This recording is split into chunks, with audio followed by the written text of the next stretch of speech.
C'est vrai, vous dégagez quelque chose. Amen. C'est parce que vous êtes des Espagnols aussi. J'ai trouvé en vous une grande famille. Amen. Gloire à Dieu. Je ne dis pas ça pour faire beau. J'aime bien les Espagnols. Je travaille souvent avec, je ne sais pas si vous connaissez Anto de Flaquito. C'est un grand ami à moi, on a fait des écoles de musique ensemble. Et puis souvent on s'appelle, on passe pas 3-4 jours sans s'appeler. Seigneur, vous êtes une grande famille. Amen. Amen. Vous aimez Dieu, c'est vrai, vous avez de l'amour. Alléluia. Je pense qu'on va laisser la place à la parole de Dieu. Amen. Il nous a visité, il nous a parlé, il nous a béni. Et le Seigneur veut te conseiller. Amen. Je vais demander à mon frère qu'il prie le Seigneur. Que je sois béni. Que Dieu vous bénisse. C'est devant toi que nous menons notre Père. Amen. Aucune force, aucune capacité. Mais on s'attend à ta grâce. C'est vrai. Amen. On s'attend à ta fidélité, Seigneur. Amen. On s'attend à ton amour, Seigneur. Pour la gloire. Bénis ton serviteur. Amen. Saisis-le par le Saint-Esprit. Gloire à Dieu. Sers-toi de lui, Seigneur. Parle à travers lui. Prends toute la place. Que ton nom soit glorifié ce soir. Amen, Que ton nom amen. soit élevé. Dans le nom de Jésus. Que les ténèbres reculent. Gloire Que à ta Dieu. gloire se manifeste. Dans le nom de Jésus. Amen. Amen. Béni soit Dieu. Voilà, je vous dis bonsoir à tous et à toutes. Vraiment, c'est un privilège pour nous d'être avec vous là. Ça a été dit, on va vous le redire aussi, mais c'est vrai, on se sent bien. Vous savez, là où il y a la liberté, il y a l'Esprit de Dieu. Et on est bien. Amen. On a des problèmes, on a des difficultés, c'est pas tous les jours facile. Mais il l'avait dit, le Seigneur, il a dit que ça va pas être. C'est vrai. Et puis on vit des temps, des fois, Seigneur, on vit des moments tellement compliqués que des fois on est mal nous-mêmes. On se dit, Seigneur, Seigneur, je suis pas capable. Seigneur, je suis un vilain, Seigneur, parce que le monde, parce que si, parce que là, et c'est une vérité. C'est pour ça que des fois on est accablé. Mais le Seigneur, il a fait des promesses. Gloire à Dieu. Et ces promesses-là, je vous dis devant Dieu que nous amènera dans les cieux. Amen. Pour celui qui tiendra ferme. Béni soit Dieu. Alors voilà, j'ai un petit message à vous partager. Je vais le faire de tout mon cœur, dans la simplicité. Amen. Comme compliqué. Ça ne peut pas être long. Gloire à Dieu. Mais on va passer un petit temps ensemble. Hein. Amen.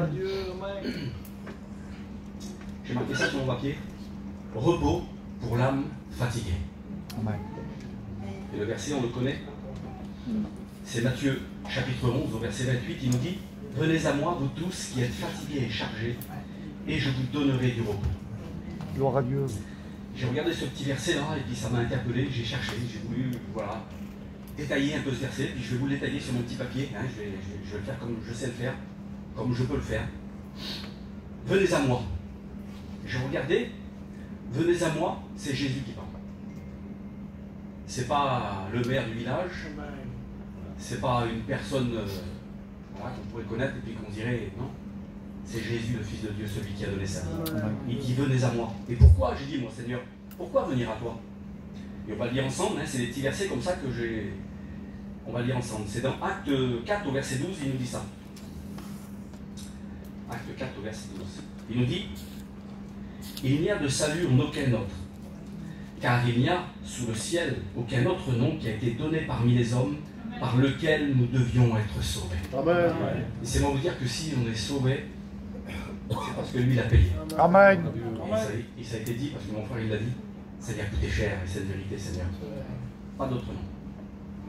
Dans Timothée, 1 Timothée 2, au verset 5, qui nous dit, on va le lire aussi, voilà, moi j'aime bien vraiment m'attacher à la parole, parce que sinon je me perds. Gloire à Dieu. Car il y a un seul Dieu, et aussi un seul médiateur entre Dieu et les hommes, Jésus-Christ, homme. Alors ça m'a interpellé. Le verset est fini, Jésus-Christ, homme. Et j'ai cherché un petit peu, Seigneur Dieu, et puis je disais, pourquoi Seigneur, tu me dis ça? Pourquoi Jésus-Christ, homme? C'était le Fils de Dieu, il était dans la gloire. Ouais, mais il a fallu qu'il descende sur la terre. Il a marché comme un homme. Ça a été dit, il a souffert. Il a été incompris. Il a été maltraité. Il n'a pas trouvé sa place sur la terre. Mais il avait un but. Et le but, c'était la croix. Amen. Vous savez ce qu'il a fait? Je m'excuse, hein, je vous dis ça, mais c'est comme ça que je le vois, moi, de mon cœur.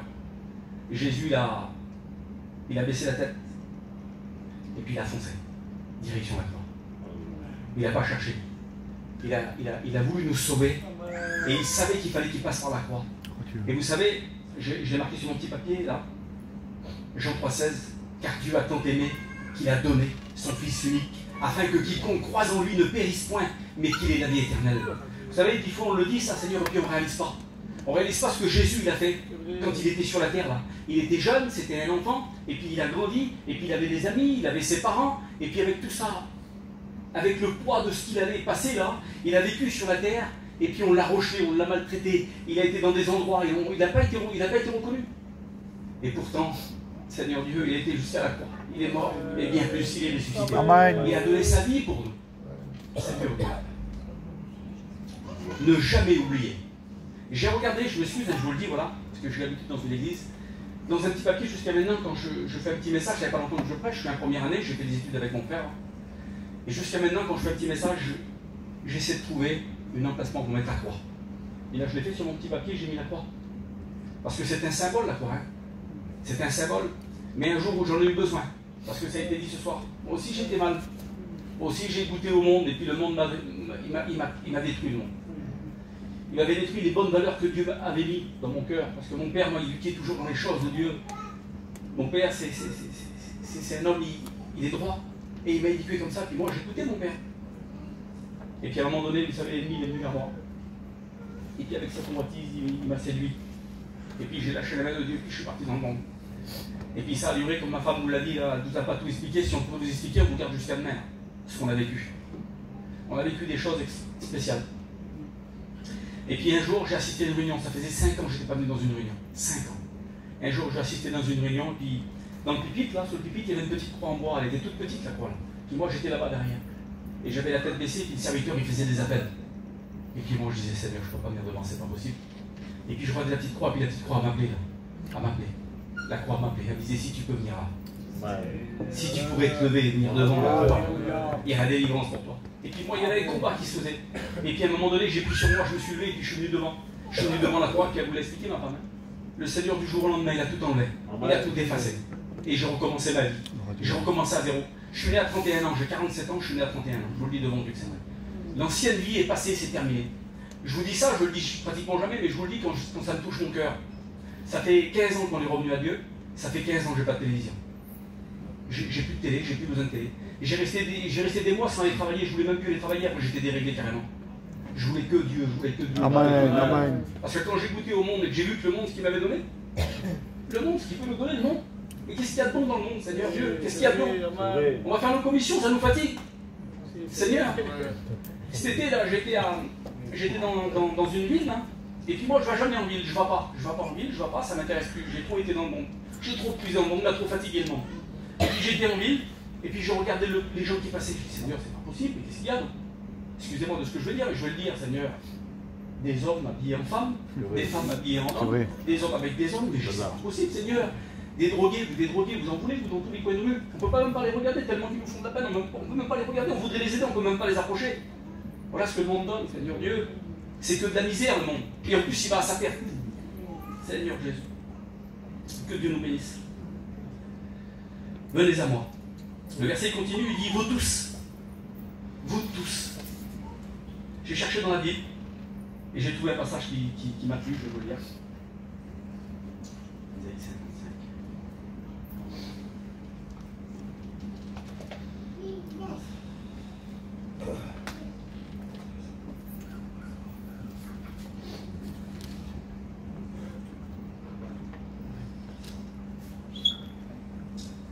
Je vais vous le lire. Vous tous qui avez soif, venez aux eaux. Les eaux, c'est la parole de Dieu. Amen. Vous avez soif, allez plus dans le monde. Amen. Vous ne serez jamais satisfait. Amen. Même celui qui n'a pas d'argent. Seigneur, ça m'a touché moi. Venez vous tous qui avez soif, venez aux eaux. Même celui qui n'a pas d'argent. Venez acheter et manger. Venez acheter du vin et du lait. Sans argent, sans rien payer. Alors ça, je me suis vraiment posé la question, Seigneur, et puis j'ai cherché dans la Bible, et puis je vous dis ce que j'ai trouvé. Vous tous qui avez soif, venez aux eaux, c'est la parole de Dieu. Même celui qui n'a pas d'argent, venez acheter et manger. Vous savez pourquoi? On n'a pas à payer, et on n'a pas besoin d'argent. Il a payé pour nous. Il a donné sa vie. Il a dit, venez vous tous qui êtes fatigués, venez à moi, j'ai payé, vous n'avez pas à payer, ça ne vous coûte rien, Seigneur. J'ai cherché, j'ai trouvé ça. venez acheter du vin. Le vin, c'est le symbole de la joie. J'en ai fait des endroits, je vous le dis devant Dieu, je m'excuse de ce que je vais vous dire, mais j'ai fait des endroits, j'ai connu le monde et puis des belles endroits, je les ai connus. J'ai jamais pu trouver la paix. J'ai jamais pu trouver la joie. Jamais, jamais, jamais. Si, des moments de paix pendant un temps, pendant un petit moment, une demi-heure, 3/4 d'heure, excusez-moi de ce que je vais dire, hein. Quand on a bu de l'alcool, on rigole avec les copains. Mais quand on rentre chez nous, Seigneur, quel désarroi, Seigneur. J'ai regardé aussi, il dit, venez acheter du vin et du lait. Et le lait, j'ai regardé dans la parole de Dieu, c'est le signe, enfin ça correspond à la surabondance. Et il y a un verset de la Bible qui m'a interpellé, c'est dans Romains 5 au verset 20, il dit, là où le péché a abondé, la grâce de Dieu, la surabondance. Laissez-moi vous dire que des fois, Seigneur, si je me le disais, j'ai été trop loin. C'est fini pour moi, j'ai été trop loin. J'étais tellement loin que je m'avais dit, mon père, moi, vous connaissez mon père. Et mon père, il est constamment dans les choses de Dieu, constamment, 24 sur 24. J'avais dit, c'est fini pour moi, je n'irai plus dans une réunion. J'ai resté 5 ans, sans assister à un chapiteau, sans assister à une église, à moins de 300 mètres, pendant 5 ans. Je dis, pour moi, c'est fini. Et vous savez ce qu'il faisait l'ennemi avec ça?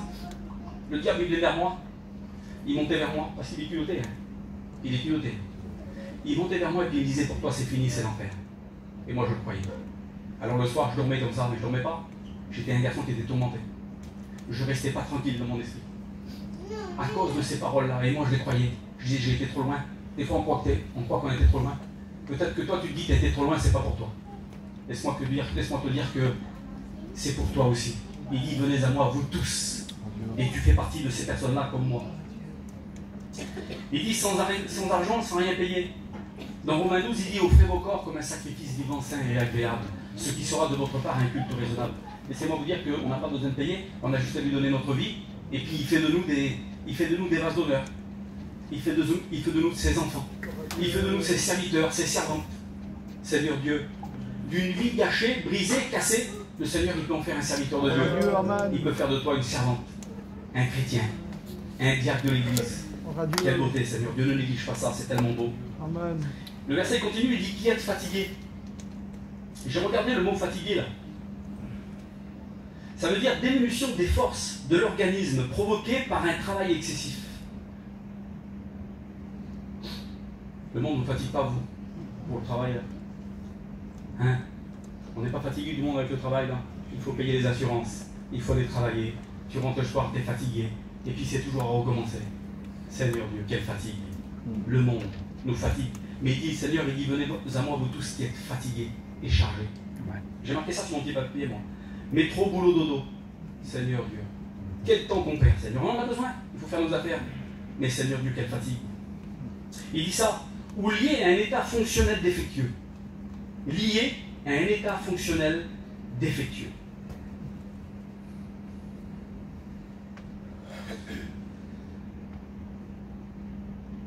Quelle fonction avais-tu? J'ai marqué ça sur mon petit papier, je vous le dis. Lié à un état fonctionnel défectueux. Peut-être que depuis quelques mois, tu es défectueux. Peut-être que tu te sens plus à ta place. Ou peut-être que tu avais peut-être une tâche dans ta petite église, hein, et puis tu as abandonné la tâche. Peut-être que tu chantais, tu ne chantes plus. Il est temps pour toi de reprendre les armes que Dieu t'avait données. Ne te laisse pas avoir par l'ennemi. J'ai regardé le mot, le verset continue, il dit « et chargé », fatigué et chargé. Et le mot « chargé », là, ça veut dire mettre sur une personne un certain poids. J'ai marqué, moi, le monde. Le monde nous met des poids sur nous. Mais j'ai marqué aussi le diable. Il met des poids sur nous. Et vous savez comment il met des poids, lui? C'est pas des poids, comment je pourrais dire, moi, des poids des choses qu'on pouvait porter. C'est pas ça. Le monde nous met des poids. Et les poids, il faut les porter. C'est des charges. Mais l'ennemi, c'est pas comme ça, lui. C'est des poids dans les pensées. C'est vrai. Il travaille dans les pensées. Oui. Et il nous met des poids. Et on ne dort pas des nuits. Et on est fatigué, on est accablé. On se lève le matin, on n'a plus la joie. On n'a plus envie de sourire. Parce qu'on a reçu un coup de téléphone. Ou parce que le petit là-bas, ben, ça va pas. Ou je sais pas, moi, le foyer, on peut mettre 1000 choses. 1000 choses. J'ai vécu ça, moi. Mon petit, moi, comme on vous a expliqué ma femme. J'ai vu mon petit, moi, dépérir. Parce que l'ennemi l'attaquait dans les pensées. Et puis le petit ne voulait pas s'en sortir, mais moi je ne le savais pas. Et puis grâce à Dieu, parce qu'on a prié, parce qu'on est des enfants de Dieu, on a déjoué le plan de l'ennemi, puis aujourd'hui mon petit c'est un chrétien. Mais je vous le dis devant Dieu, l'ennemi il avait mis des poids, mais dans ses pensées. Ne nous laissons pas trembler, frères et sœurs. Gloire à Dieu. Toi, mon ami qui est là, Amen. fais une expérience avec Dieu. Gloire à Dieu. Viens à l'essentiel. L'essentiel, c'est Jésus. On va te le dire de toute façon. C'est la croix. Un jour, je vous explique ça. J'étais avec mon petit, j'étais dans la voiture et puis on avait été pour aller en ville. Et puis quelque chose m'a interpellé. J'ai passé dans la rue comme ça, j'étais en ville et puis j'ai passé dans une ruelle. Et j'ai vu un monsieur, c'était un jeune. Il avait un blouson, il avait un sac à dos, il avait un sac sur le côté, il avait des choses dans les mains. Il avait plein d'affaires sur lui. Et il avait une petite chaise roulante. Et sur la chaise roulante, là, il avait mis tout ce qu'il trouvait dans la rue. Alors je vous l'explique, mais c'était rigolo, mais c'était comme ça. Sur le coup, je l'ai regardé, ça m'a interpellé, je me suis arrêté, je l'ai regardé attentivement, je peux vous dire, même il avait des bottes avec pas de lacets, c'était un monsieur qui vivait dans la rue, mais il était jeune, il avait une trentaine d'années. Et puis je regardais, il avait un poids sur la figure, là. Il avait des yeux qui étaient cernés, et il était fatigué. Et il portait cette petite roulotte, là, et au-dessus, ça montait plus haut que lui. Et il avait attaché avec des tendeurs, avec des morceaux de corde, il y avait des cartes de vélo, il y avait des sacs, il y avait des bouts de plastique, je ne sais pas ce qu'il avait, plein d'affaires attachées comme ça. Et puis je disais, Seigneur, dans mon cœur, je dis pas compliqué ce qu'il traite le monsieur en plein ville. Véritablement, je l'ai dit à mon petit qui était là, j'ai dit à mon fils, le poids qu'il porte, le monsieur là. J'avais un petit billet de 5 € dans la poche, un petit sandwich et une petite bouteille d'eau, il en a assez, il est dans la rue lui. Non, c'est pas comme ça. Vous savez pourquoi? Parce que le monde, quand on va puiser dans le monde, il nous charge le monde, il nous charge, et on prend ça. Alors il y a l'alcool, il y a la drogue, il y a la cigarette, il y a le mensonge, il y a toutes ces choses-là. Et puis après on se sent fatigué, on n'est pas bien, mais c'est normal, c'est parce qu'on est chargé du monde. Et en plus de ça, la petite chaise roulante, hein, il a porté un équilibre lui. Il a porté un équilibre comme ça. Parce que les deux petits trous de devant étaient cassés. Et puis quand j'ai vu le petit trou cassé qui était devant là, ça m'a fait penser à ça. Et puis je vous le dis ce soir, qu'est-ce qui est cassé chez toi? Qu'est-ce qui est cassé chez toi? Pas compliqué, déjà que c'est lourd, il faut la garder en équilibre. Seigneur Dieu, et puis moi ça m'a fait penser à ça. Est-ce que des fois ton fils ça va pas? Ou ta fille? Ou ton mari des fois? Ou des fois tu étais peut-être chrétien, et puis l'ennemi il est venu, puis il a cassé les petits trous là. Et puis il faut que tu marches sur l'équilibre. C'est dur, combien que c'est compliqué, combien que c'est dur. Ouais. Mais qu'on a besoin, Seigneur Dieu, Amen. de tout déposer au pied de la croix. Amen. Pas besoin de tout ça. Pas besoin de tout ça pour être heureux. Amen. Seigneur, la parole de Dieu nous suffit. Le Seigneur, il prend soin de nous. Il nous donne tout ce que nous avons besoin. C'est vrai. Ne t'inquiète pas pour ton travail, pour tes affaires, de ce que tu vas faire demain. Le Seigneur, il prend soin de toi. Amen. Amen. Si tu veux le laisser faire, il prend ta vie, puis il te prend en charge. Gloire à Dieu. Il s'occupe de ton foyer, de tes enfants. Il s'occupe de tout. Béni soit ton nom, Seigneur. Le verset continue, il dit, et je vous donnerai du repos. Et j'ai cherché un petit peu. Le mot repos, dans Genèse 2.2, il dit ça le verset, il dit, Genèse 2, verset 2. Il sait se reposer. Et j'ai regardé, c'est Dieu quand il se repose de ses œuvres, vous savez, quand il a tout créé là. La Bible dit que, il sait, le verset dit ça, il dit, il sait se reposer. Laissez-moi vous dire que, si on vient à lui pour se reposer, il sait de quoi nous avons besoin, de quel repos que nous avons besoin, il le sait, parce qu'il connaît tout. Laissez-moi vous dire que si on se laisse faire par Dieu, je vous le dis en vérité, il va nous donner le repos qu'on a besoin. Gloire à Dieu. Le repos de l'âme. Parce que c'est l'âme qui a besoin. Le corps aussi en a besoin, mais l'âme. L'âme, la Bible dit qu'elle soupire. Elle soupire après des courants d'eau comme une biche soupire après... Non, excusez-moi, c'est pas ça.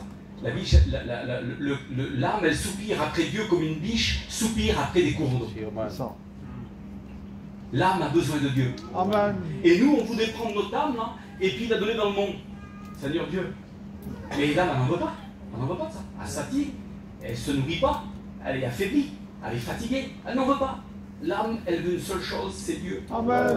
Parce que l'âme, c'est Dieu qui l'a mis à l'intérieur de nous. Gloire à Dieu. Elle a soufflé le souffle de vie à l'intérieur de nous. Amen. C'est vrai que nous, on a une partie de la terre, Seigneur. Mais ce qui vient de la terre va rester à la terre. Et l'âme va retourner au ciel. Si nous sommes ses enfants. Dans Hébreux 4 au verset 10, on va le lire. Hébreux 4.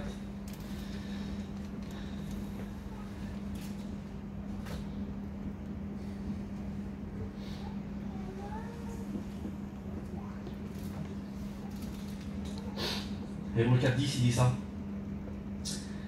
Car celui qui rentre dans le repos de Dieu se repose de ses œuvres comme Dieu s'est reposé des siennes. Je le répète parce que c'est une merveille. Car celui qui rentre dans le repos de Dieu se repose de ses œuvres comme Dieu s'est reposé des siennes. Je ne sais pas si vous imaginez un petit peu comment que Dieu doit savoir se reposer. Seigneur Dieu, on a besoin de repos. N'essaye pas d'aller dans ton canapé, tu ne te reposeras pas. Dans 1 heure, ça va recommencer. Mais si tu viens à lui, je te promets que le repos, tu l'as maintenant, là. Mais jusqu'à dans le ciel, tu l'as. Amen.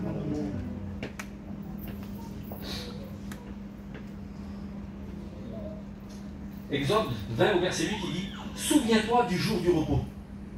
Souviens-toi du jour du repos. » Et ça m'a fait penser à ça. Moi, je l'ai pris comme ça, hein, mais c'est quand je me suis converti. Seigneur Dieu, quand je me suis converti, toutes les choses avaient changé. J'étais devenu léger. Souviens-toi quand tu avais fait ta petite expérience avec Dieu. Oui.